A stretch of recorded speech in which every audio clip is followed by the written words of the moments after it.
dalam pengembangan anggota media. Saya melihat itu begitu beragam. Tadi Pak Johnson mengatakan bahwa susah menjadikan akuntan publik itu sebagai profesi nomor 1 di mata mahasiswa. Saya mengalami. Tapi saya melihatnya karena apa? Memang career choice itu banyak sekali sekarang sebagai akuntan.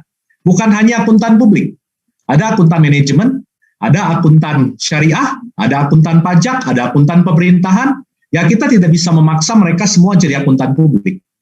Tapi yang bisa kita lakukan adalah bagaimana kita mempush mereka supaya mau jadi akuntan publik. Nah berarti kita harus mereview kembali. Ya. Karena generasi milenial saat ini juga mereka adalah generasi yang ingin cepat, ya, ingin segala-galanya dilakukan dengan suatu kecepatan yang tinggi.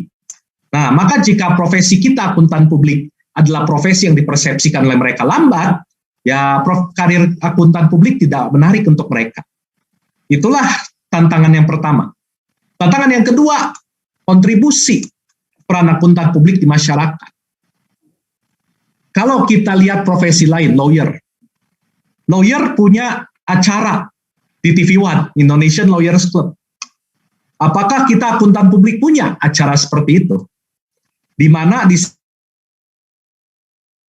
kita ini adalah profesi yang bukan hanya bergelut dengan angka rupiah, bukan hanya bergelut dengan akun-akun, tapi kita juga punya kontribusi di masyarakat. Nah, akuntan itu lebih banyak dipersepsikan sebagai kuli angka. Ya, hanya membuat laporan keuangan, ditandatangan direktur, after that beres. Itulah pandangan masyarakat terhadap profesi kita yang perlu kita ubah. Lalu saya juga melihat pola hubungan internal dalam organisasi profesi. Saya dulu belajar sejarah, saya belajar yang namanya kasta-kasta.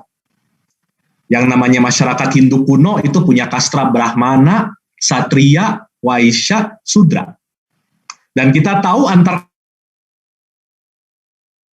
bisa pindah-pindah kasta. Tiap kasta punya hak dan kewajiban yang berbeda. Tapi saya lihat yaitu Hindu kuno. Sekarang kita ada di masa bisa lagi kelihatannya ketika kita bicara pola hubungan dalam profesi kita pakai kasta-kastaan.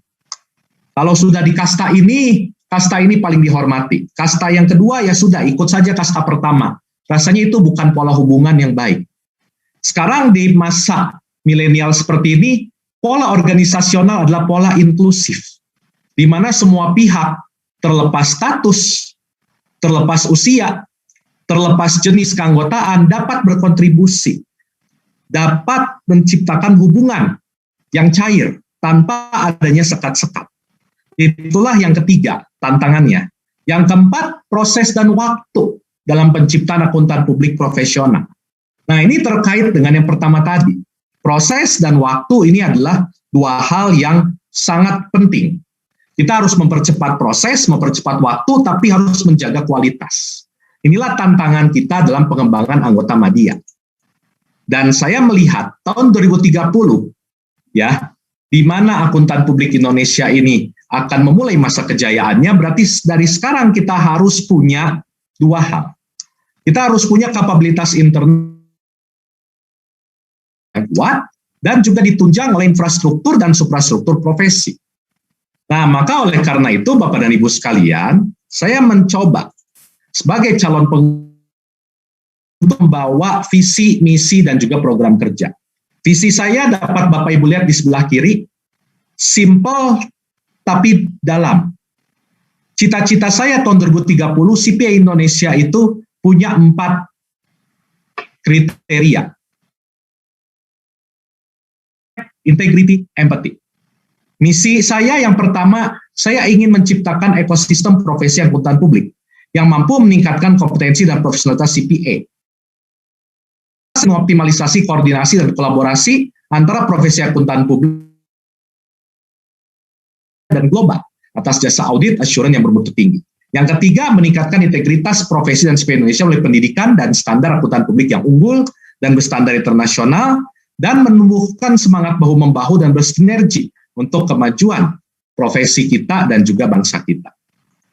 Saya punya 10 program kerja unggulan yang nanti Bapak Ibu bisa lihat. Saya mungkin tidak akan bacakan satu persatu pada Bapak Ibu sekalian, tapi saya akan meng-highlight. Dari sisi accountable, saya ingin menciptakan profesi akuntan publik dari mulai orang-orang yang memang orang-orang ini adalah orang-orang berbakat. Kita di Indonesia ini punya banyak orang-orang berbakat yang barangkali sayang karena kita tidak punya suatu sistem, kita tidak punya suatu cara untuk merekrutnya, mereka tidak bisa masuk dalam sistem. Nah, caranya adalah saya ingin membuat program CPA itu menjadi program yang global, yang mampu menarik talent-talent dari segala penjuru. Lalu, saya juga melihat bahwa talent-talent ini perlu dibekali dengan berbagai macam knowledge dan skill terkini. Nampaknya perlu kita lakukan digitalisasi kantor akuntan publik dan CPA.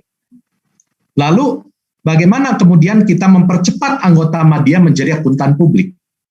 Sehingga harapannya dari program-program ini, kita dapat menciptakan public accountant yang memang accountable, yang memang nanti mampu melakukan tugasnya dan siap dimintai pertanggungjawaban atas tugas-tugasnya. Yang kedua, respect. Kita ingin membuat akuntan publik yang bukan hanya pintar, bukan hanya ahli, tapi dihormati. Caranya bagaimana? Tentunya kita harus bekerja sama dengan berbagai organisasi. Organisasi harus tahu siapa kita. Lalu kita juga melihat khasnya media sosial. Saat ini media sosial digunakan untuk berbagai bidang.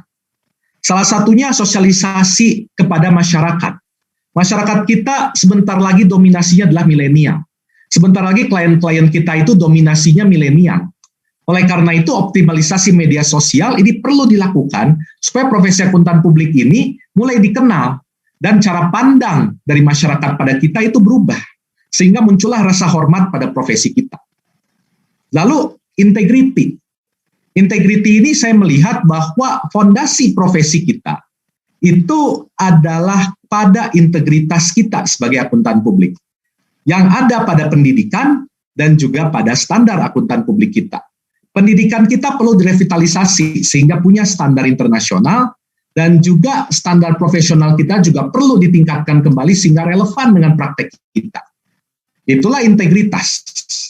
Yang keempat, empati. Nah, saya melihat bahwa untuk menjadi organisasi yang kuat, kita harus kuat bukan hanya di eksternal tapi juga di internal. Saya ingin menciptakan pola hubungan kerjasama antara anggota biasa, anggota media, dan anggota muda. Jadi ada unsur pembinaan di situ.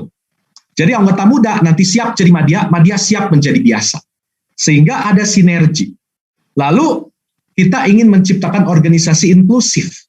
Semua anggota boleh memberikan masukan dan kita sebagai pengurus nantinya akuntabel untuk menjawab, untuk mempertanggungjawabkan apa yang kita perbuat kepada stakeholder kita. Maka kita harus melakukan outreach.